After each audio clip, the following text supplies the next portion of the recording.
যে আরে ভগবান যে আছে আমি এটা তো দেখতে পাচ্ছি না। ভগবান বলছে ধর্ম করলে ভগবানকে পাওয়া যায়, ভক্তি করলে ভগবানকে পাওয়া যায়। কই আমি তো দেখছি একটা সিমেন্টের মূর্তি বসানো আছে, আমি তো ভগবানকে দেখতে পাচ্ছি না। তুমি এত বকবক করছো, তুমি ভগবানকে দেখেছো? যদি আমাকে কেউ বলে তুমি ভগবানকে দেখেছো, তুমি এত বকবক করছো। প্রভু আমি ভগবানকে দেখেছি কি? ভগবান সবসময় আমার সাথেই থাকে।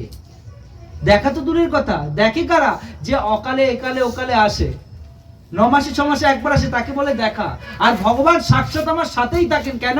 তিনি আত্মারূপে প্রত্যেকটা জীবের হৃদয়ে বিদ্যমান আছেন, তাই তিনি পরমাত্মা। আর তিনি আছেন বলে আমি জীবিত আছি। তাহলে ভগবান তো সবসময় হৃদয়ে আছেন। কেন আমি ভগবানকে বাইরে খুঁজতে যাব? কেন আমি ভগবানকে এখানে করে খুঁজবো? ভগবান সব সময় তোমার সাথে আছে, তোমার মধ্যে আছে। আর তুমি যদি ভাবো একটা বিগ্রহকে, তুমি যদি ভাবো মাটির তৈরি, পাথরের তৈরি, কাঠের তৈরি, তোমার দৃষ্টিতে ভুল আছে, মনের ভাবে ভুল আছে। ভগবান কোথায় বাস করে জানো? ভগবান বাস করে বিশ্বাসে। কিসে? বিশ্বাসে। যদি বিশ্বাস করবে কৃষ্ণ তোমায় রক্ষা করবে, যদি বিশ্বাস না করবে কিছুই হবে না। বুঝে গেল? তাই তুমি যেটাকে পাথরের মূর্তি ভাবছো, পাথরের একটা পুতুল ভাবছো, আমি সেটাকে ভাবছি কি বিগ্রহ নও, তুমি সাক্ষাৎ ব্রজেন্দ্র নন্দন। তুমি বিগ্রহ নও, সাক্ষাৎ ব্রজেন্দ্র নন্দন কৃষ্ণ। আমার ভাব এটা। তাহলে তার মধ্যে আর ওর মধ্যে পার্থক্য থাকবে? প্রহ্লাদ মহারাজ ভাবলেন পিতা এই জগতে ভগবান কোথায় নেই।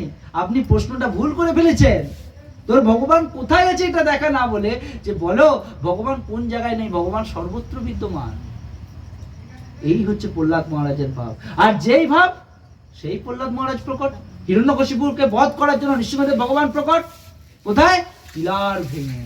তাহলে এটা হচ্ছে ভক্তের ভাব। ভক্তের মধ্যে যদি এই ভাব থাকে যে এ তো নৃসিংহ, পরতো নৃসিংহ, যত যত যা আমি তত নৃসিংহ, বহির নৃসিংহ হৃদয়ে নৃসিংহ, নৃসিংহ মদিম শরণম প্রপদে, এটা যদি ভক্তের ভাব থাকে, ভগবান সর্বত্রই বিদ্যমান। আর সব জায়গা থেকে ভগবান তাকে রক্ষা প্রদান করেন। এটা হচ্ছে ভক্ত বৎসল ভগবানের করুণা।